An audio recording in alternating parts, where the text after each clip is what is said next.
Hello everyone. तो हम लोग अभी स्टीम बॉयलर्स जो है यूनिट थर्ड में एक्चुअली नॉट यूनिट टू। पहले सिलेबस यूनिट टू हुआ करता था, अभी यूनिट थर्ड। ये डिस्कशन है, इसमें क्या क्या पढ़ाना है। तो इंट्रोडक्शन डिस्कस हो चुका है। फंक्शन एक बार देख लीजिए, ये क्या करता है। ट्रांसफ़र करता है हीट को produce by the combustion of fuel to water to generate steam. Supply steam करता है रिक्वायर्ड कॉन्स्टेंट प्रेशर पे द क्वालिटी ऑफ इधर ड्राई एयर और सुपर एप्लीकेशंस जो इम्पोर्टेंस थे वो हमने डिस्कस कर चुके हैं। सिलेक्शंस कैसे करते हैं वो हमने डिस्कस कर दिया है।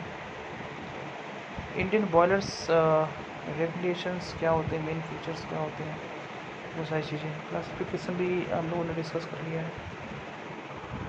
इम्पोर्टेंस जो टर्म है वो उसको देखना है, इम्पोर्टेंट टर्म्स जो होते हैं। तो इम्पोर्टेंट टर्म्स की अगर बात करें तो आप देखेंगे सबसे पहले आता है बॉयलर सेल। तो बॉयलर सेल जो होता है वो स्टील प्लेट का बेंड करके उसको सिलेंड्रिकल के फॉर्म में और रिवेट किया जाता है और वेल्ड किया जाता है टुगेदर। और एंड्स ऑफ द जो सेल होता है और क्लोज्ड होता है by means of fan plates. जो बॉयलर सेल होता है should have sufficient capacity to contain water and steam. तो बॉयलर सेल का जो बॉयलर सेल होता है वो क्या होता है, it is made up of steel plates bent into the cylindrical form and riveted or welded together. The ends of the sail are closed by means of end plates. A boiler sail should have sufficient capacity to contain the water and steam. The combustion chamber भी इसमें important होता है। Combustion chamber में होता क्या है कि जो स्पेस होता है वो generally below the boiler shell होता है। मेन फॉर बर्निंग जो होता है fuel in order to produce steam. Burning करते हैं फ्यूल को और स्टीम को प्रोड्यूस करते हैं from the water content in the shell. Grate जो होता है वो एक प्लेटफॉर्म है जहाँ पे कंबंसन चैम्बर होता है और वहाँ पे जो फ्यूल होता है वो फ्यूल बर्न होता है उनसे। कंसिस्ट करता है कास्ट बार्क और which are spaced apart so that air जो है कैन पास थ्रू देम। ठीक है, फिर फर्नेस आता है। Furnace it is the space above the grate and below the boiler inside in which the fuel is actually burnt and the furnace is also called the fireworks. Heating surface की अगर बात करते हैं तो it is that part of boiler surface which is exposed to the fire, ये होता है। Mountings की बात करें, these are the fittings which are mounted on the boiler for its proper function. They include water level indicator, pressure gauge, safety valve. It may be noted that a boiler cannot function safely without the mountings. So the mountings जो होता है, mountings अभी mountains के बारे में पढ़ेंगे, accessories के बारे में पढ़ेंगे। ये सारी चीज़ें भी हम लोग को डिस्कस करना है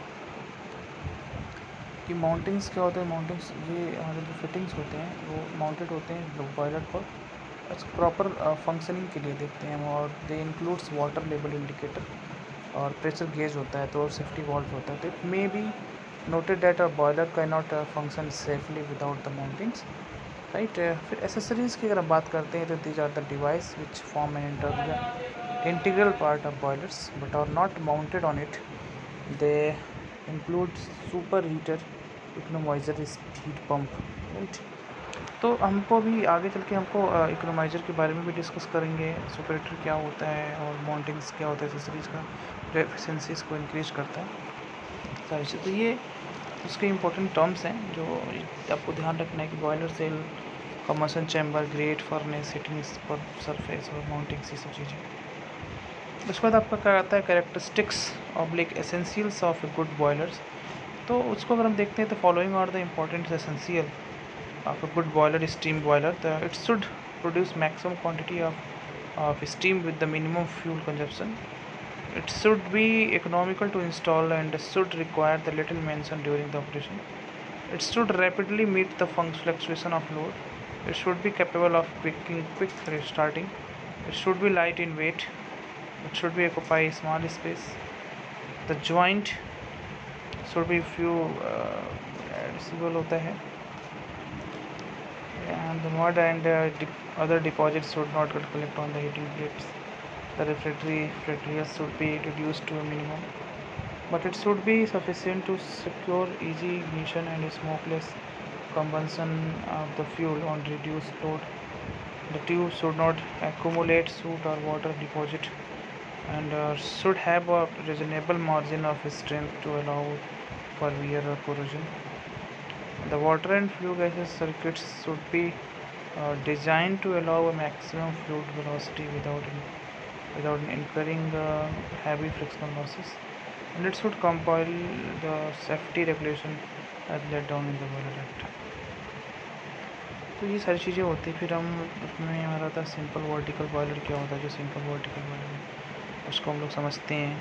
फिर आपका कॉकरन बॉयलर आ जाएगा जो वर्टिकल मल्टीपल है। तो इसमें नोट्स में प्रोवाइड कर दूंगा, ये पूरा कंप्लीट इसमें आपको नोट्स मिल जाएगा जो यहाँ पे है, राइट। तो यहाँ से मैं पढ़ना, तो सिंपल वर्टिकल बॉयलर के बारे में अगर देखते हैं तो सिंपल वर्टिकल बॉयलर में क्या होता है कि वो प्रोड्यूस करता है स्टीम को at low pressure in small quantities. It is therefore used for a low pressure generation or places where the space is limited. The construction of this type of boiler is shown in the figure.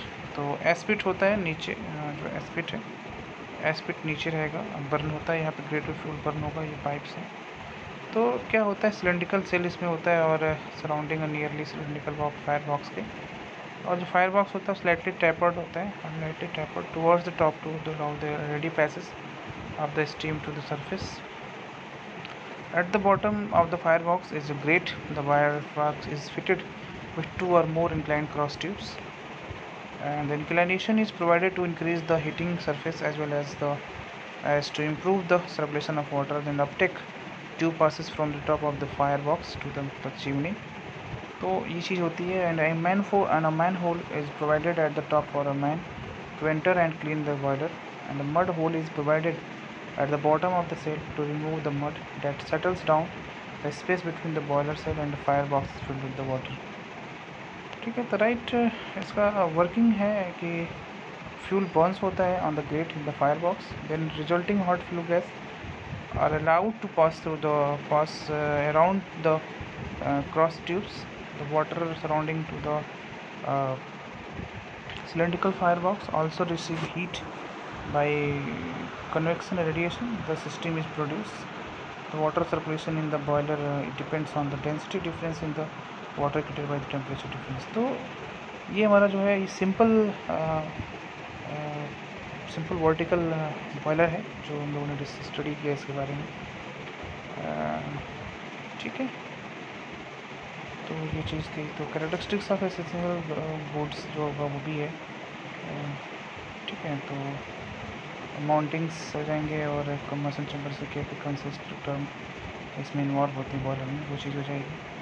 फिर आपका कितनी classifications के according जो boilers हैं वो कौन कौन सी हैं वो हम लोग स्टडी कर लेंगे, जो कि अक्सर एग्जामिनेशन में आता है। यहाँ पे आप फायर ट्यूब बॉयलर देख सकते हैं कि यहाँ पे फायर ट्यूब बॉयलर है और यहाँ पे वाटर ट्यूब बॉयलर है। तो दोनों में जो चीज़ें हैं कि वाटर जो है इनसाइड होता है, फायर होता है इनसाइड, तो वो चीज़ें हैं।